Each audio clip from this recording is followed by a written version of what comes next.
Assalamualaikum warahmatullahi wabarakatuh. Hai Fivers, hadirnya bulan puasa tahun ini diikuti pula dengan ajakan berbuka puasa bersama. Berbuka sambil bersilaturahmi dengan teman lama mulai dari TK, SD hingga SMP, teman tongkrongan maupun tetangga. Semua bisa berkumpul kembali pada saat berbuka puasa. Bisa terbayangkan keseruan dan kehebohan pertengahan bulan puasa dengan banyaknya janji-janji berbuka puasa bersama. Namun, perlu diingat, keseruan ini terkadang membuat kita lalai dalam menjalankan ibadah yang seharusnya menjadi prioritas kita pada bulan puasa tahun ini. Hingga akhirnya, tidak kita sadari, bukber membawa mudarat tersendiri bagi kita. Pada video kali ini, Ustadz Maradona Munte bersama Salsabila Ashifa sebagai moderator akan membahas mudarat dari buka puasa dan nasihat serta pengingat bagi kita agar menjadi lebih baik lagi dalam menjalankan ibadah puasa pada tahun ini.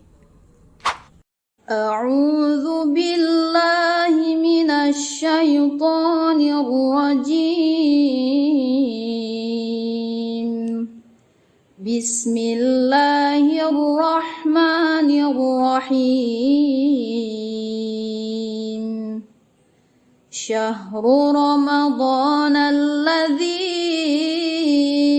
unzila fihi al-Qur'an hudan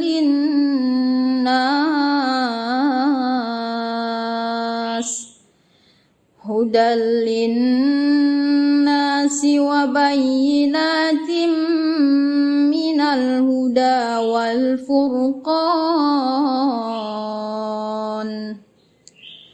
Faman syahida minkum asy-syahra falyasum wa man kana maridan aw ala safarin fa'iddatum min ayyamin ukhra.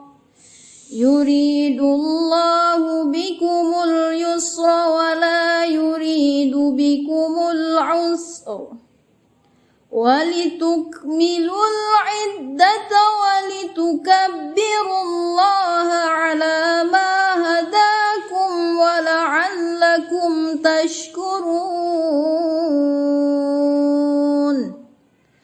Wa idza sa'alaka 'ibadi 'anni fa inni qarib ujibu da'watad da'i idza da'an falyastajibu li wal yu'minu bi la'allahum yarshudun. Sadaqallahul azim. Assalamualaikum warahmatullahi wabarakatuh. Hai Fivers, jumpa lagi nih kita. Nah, aku Salsabila Ashifa sudah dengan Ustadz Dr. Maradona Munte. Nah, di sini kita kan udah dibahas sedikit tadi.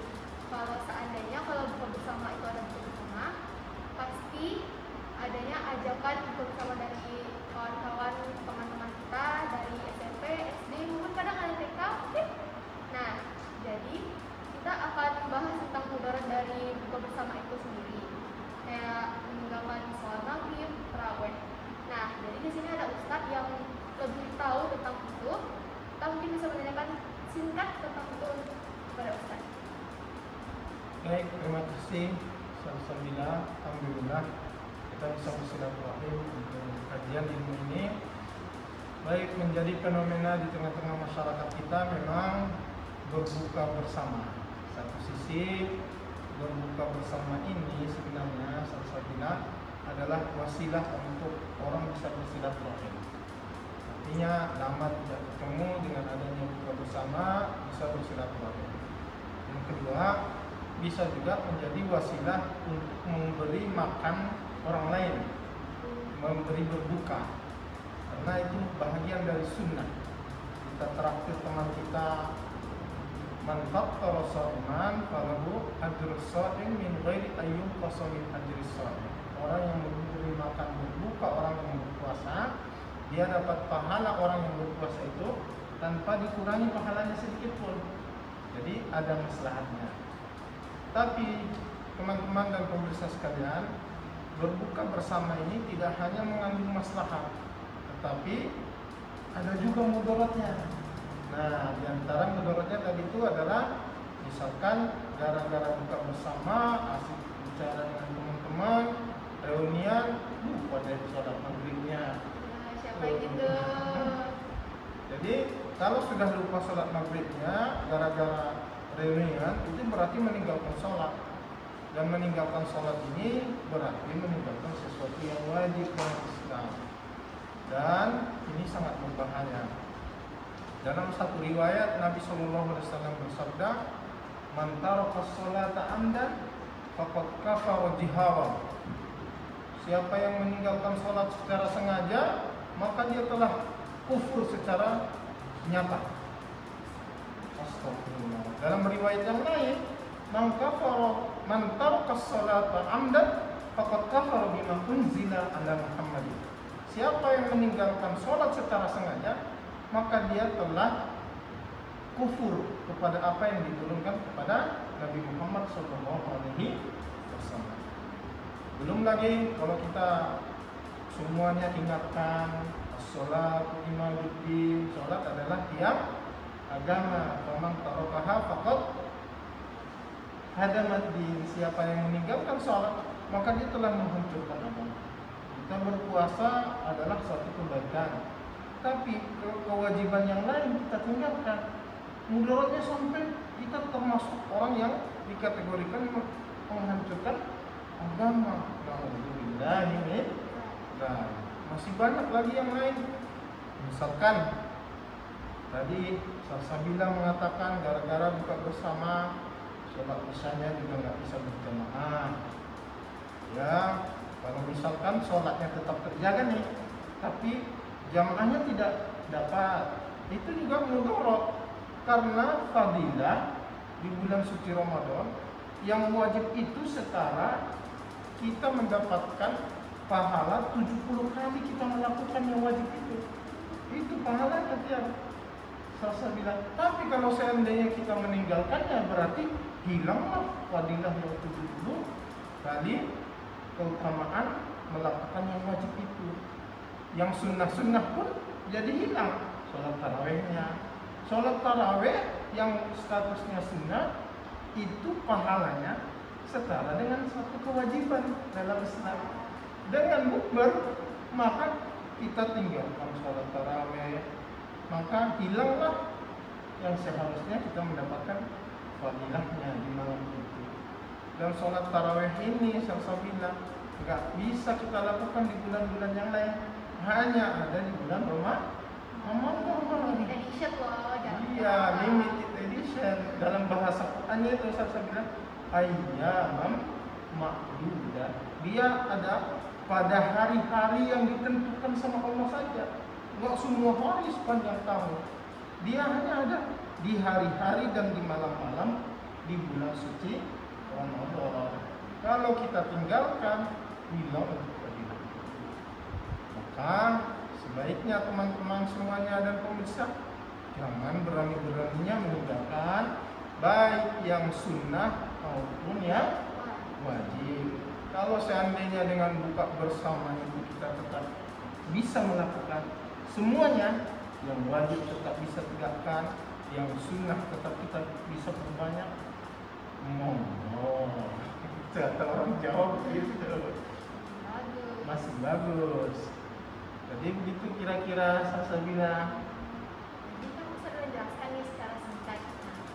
Saya udah ada pertanyaan nih untuk beberapa Ustaz. Jadi kan Ustaz, kita tuh mudaratnya selain meninggalkan sholat itu apa aja sih selama buka bersama itu? Ya, baik. Tadi kita sudah mulai sampaikan ya, mudaratnya yang pertama adalah bisa jadi nih gara-gara kita buka bersama reunian, ada pula apa itu namanya acara resminya, sehingga waktu betul-betul di penghujung kita berbuka harusnya berdoa. jadi hilang gara-gara kita asik ngobrol reunian, gara-gara kita asik ngobrol acara itu fokusnya.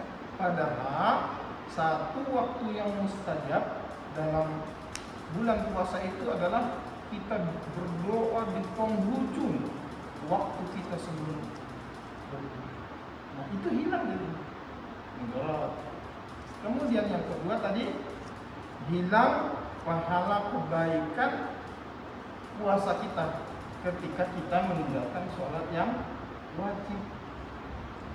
Karena hakikat puasa itu salsabila bukan hanya siang pagi sampai menjelang maghrib itu kita menahan makan dan minum, tapi juga semua yang berpotensi membatalkan puasa kita harus juga kita hati-hati.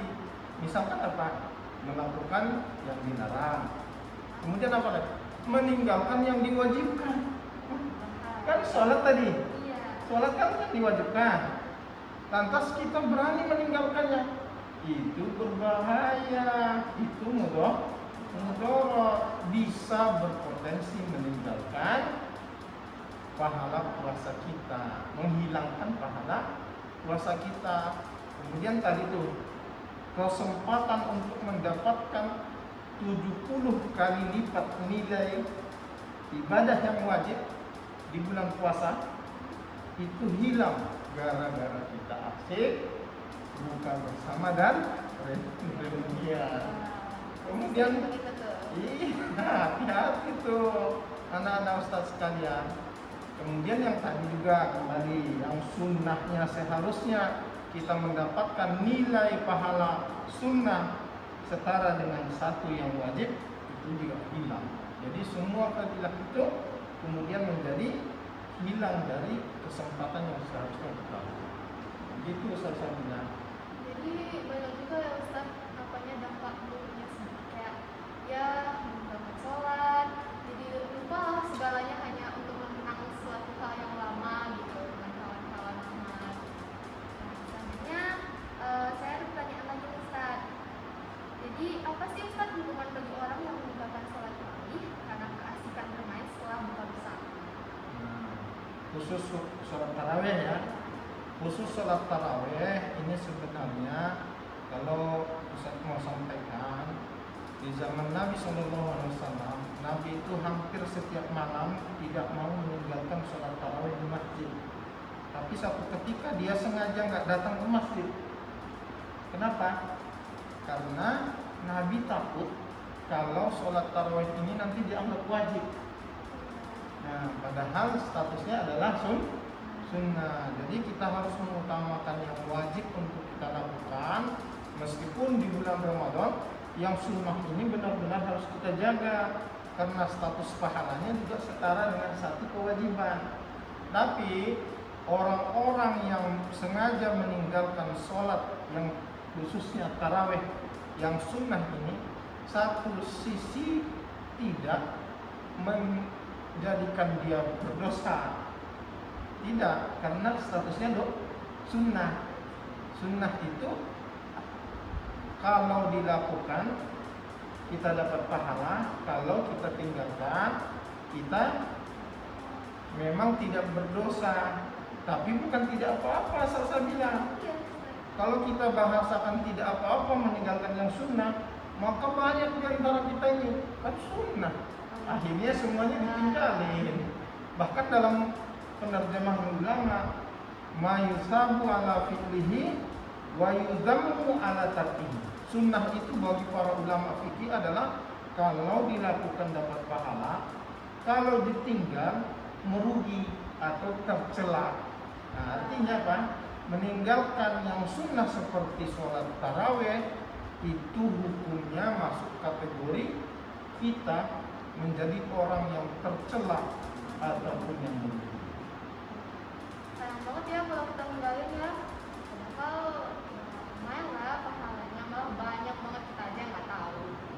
Jadi misalkan nih Ustaz, kita bukan menggunakan pakaian tidak tertutup, kan banyak nih muslimah yang nggak menggunakan pakaian tertutup. Ya. Itu hitungannya gimana ya Ustaz jadinya? Nah, ini lagi nih ya masalah terutama bagi anak-anak ustadz yang akhwat, yang perempuan membuka aurat. Kita sudah maklum bahwa dalam Islam ini menutup aurat itu adalah identitas. Dalam Al-Quran Allah Subhanahu Wa Taala berfirman, yudnina alaihinna min jalabibihinna dzalika adna ayyukrafna fala yudlaina. Mestinya wanita-wanita yang beriman itu menjulurkan jilbabnya. Nah itu maksudnya menutup aurat. Supaya apa? Supaya lebih mudah dia dikenali. Maksudnya apa tuh? Identitas wanita muslimah itu memang lazimnya dia menutup aurat seperti salsabila. Nah, ya, fala yudzaina, dengan jelas dia identitasnya sebagai wanita muslimah tertutup auratnya, maka dia tidak akan diganggu. Kalau orang auratnya tertutup kan nggak ada prasangka orang untuk berbuat jahat. Mohon maaf nih, laki-laki itu ya, teman hati-hati nih, boy ini ya, bro, hati-hati melihat auratnya teman-teman yang perempuan, itu bisa mendatangkan syahwat jahatnya, pengaruh syaitan. Tapi dengan tertutupnya aurat, identitas jelas, maka tidak ada gangguan. Nah, bagaimana kalau seandainya dia berpuasa tapi aurat dia tidak terjaga? Artinya apa itu salsabila? Dia melakukan satu ketaatan terhadap satu syariat, tetapi dia juga melakukan dosa terhadap syariat yang lain. Saya ulangi lagi, salsabila, Ustaz ulangi ya, bahwa hakikat puasa itu bukan hanya meninggalkan makan dan minum, tetapi juga semua yang berpotensi merusak dan membatalkan pahala puasa kita harus jaga, harus tahan juga. Termasuklah yang maksiat. Buka aurat maksiat kan? Maksiat. Jadi kalau kita sudah setuju dia maksiat, jangan kita lakukan. Artinya apa? Akhwat, anak-anak ustaz dan perempuan sebaiknya ditutup auratnya supaya maksiatnya tidak dilakukan, supaya puasanya tidak berpotensi rusak juga pahalanya. Karena dengan bermaksiat maka nilai pahala puasa kita akan menjadi rusak. Saya kasih tahu, Nabi mewanti-wanti nih, saya bilang, rubba sha'imin laisa lahu min siyamihi illa al-ju' wal 'atas. Akan banyak orang sia-sia dia puasanya, saya bilang. Sia-sia itu maksudnya apa? Dia enggak dapat apa-apa. Enggak dapat pahala, enggak dapat fadilah kebaikan dari puasanya, enggak dapat juga derajat takwa, enggak juga keberuntungan. Kenapa? Karena puasanya hanya menahan lapar dan dahaga saja, padahal yang maksiat juga harus dijaga itu ya. Jadi sebaiknya kita menyadari yang maksiat kalau bisa yang matanya dijaga, berpuasa juga matanya, lisannya juga berpuasa, telinganya juga berpuasa, tangan berpuasa, kaki juga berpuasa. Jangan diarahkan ke tempat-tempat maksiat. Kalau bisa panjang bulan Ramadan itu kita benar-benar jalankan hanya itu. Amin.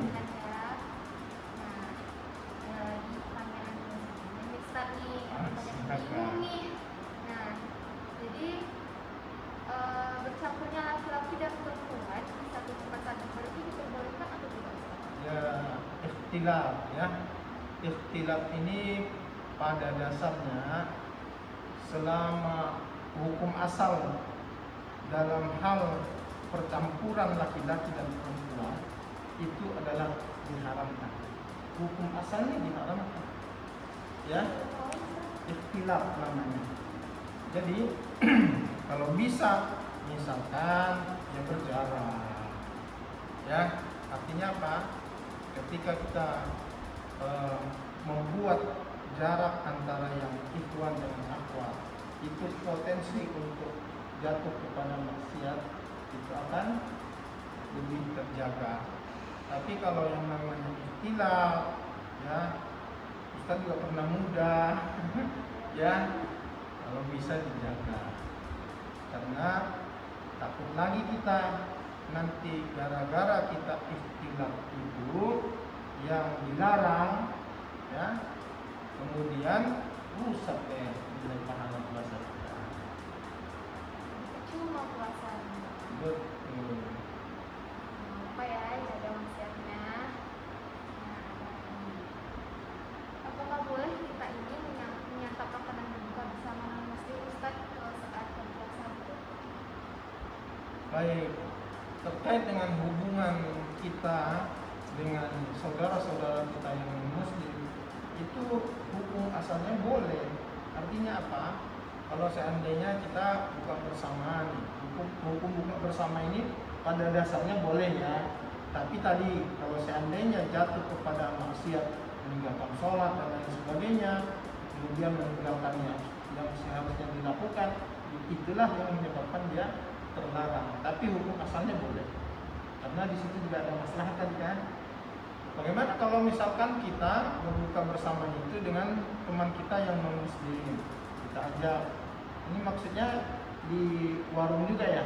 Iya, misalkan kita jumpa di warung itu bersama-sama buka bersama. Oke.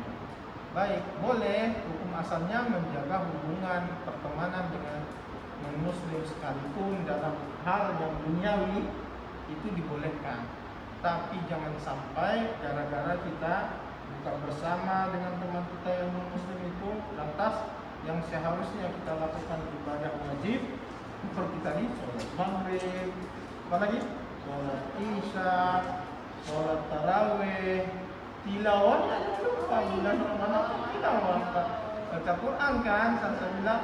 Tapi gara-gara buka bersama ini, ini semua jadi hilang. Nah, itulah yang menyebabkan seharusnya pilihan kita adalah mengutamakan yang tidak boleh untuk kita tinggalkan. Sementara buka bersama ini boleh ditinggal nggak hukumnya? Wajib nggak hukumnya? Kan Ya, juga boleh tinggal. boleh diadakan, ya. Tapi statusnya nggak wajib. Artinya apa? Artinya itu pilihan.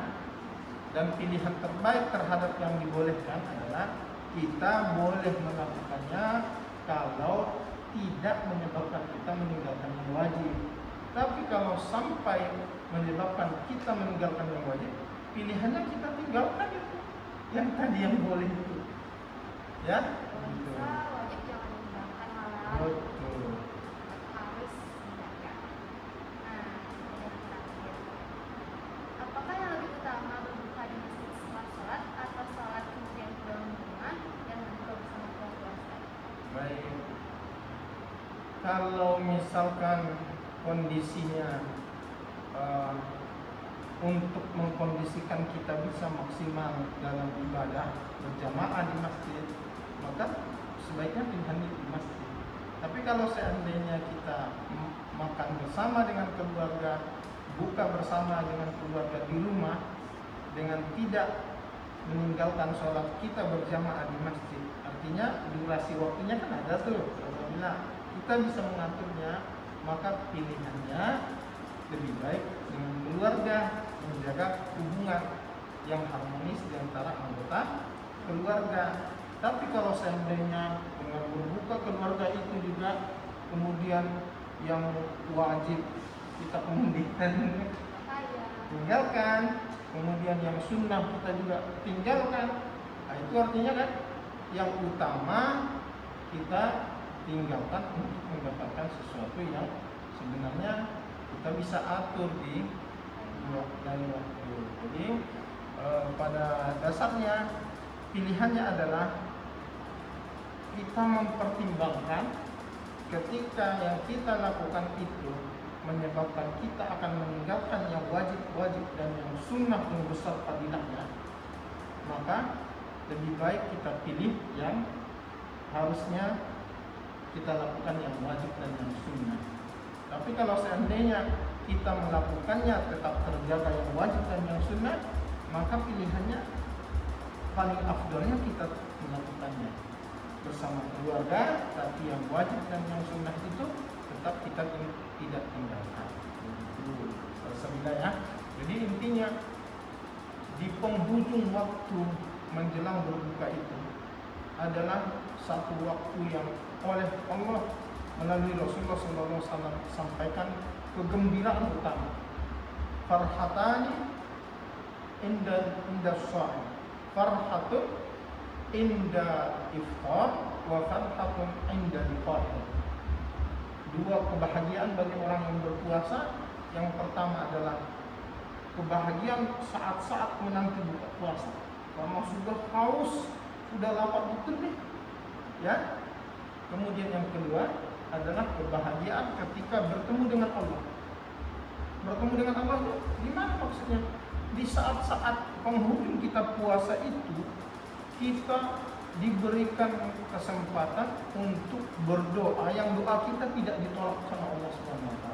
Maka ketika kita dengan kegiatan buka bersama, lantas semua ini hilanglah fadilahnya. Saya bilang pilihan terbaiknya adalah ini harusnya tetap kita jaga.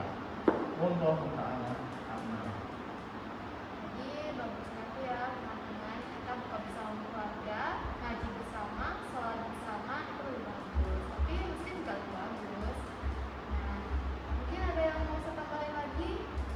Ya baik teman-teman sekalian, pesan Ustadz, bulan Ramadan ini hanyalah hari-hari dan bilangan yang terbatas. Maka kita betul-betul jaga apa yang harusnya kita lakukan, dan kita betul-betul maksimalkan apa yang dianjurkan untuk kita lakukan. Kemudian kita jaga betul agar kita tidak meninggalkan yang diwajibkan, dan jangan sampai kita terjebak kepada kemaksiatan. Dengan demikian, insya Allah puasa kita akan berhasil, kita akan meraih derajat ketakwaan di sisi Allah Subhanahu wa taala. Allah taala alam. Mudah-mudahan Allah sampaikan umur kita dan kita diberikan kekuatan iman untuk menjalani puasa Ramadan 1447 Hijriah ini dengan sebaik-baiknya amalan insyaallah. Semoga lancar ya puasa kita di puasa tahun ini. Terima kasih Ustaz atas Ya, waktunya. sama-sama. Maaf Ustaz. Jadi Fighters mungkin sampai situ aja. Terima kasih untuk semuanya.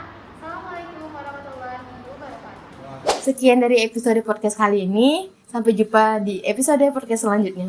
Wassalamualaikum warahmatullahi wabarakatuh.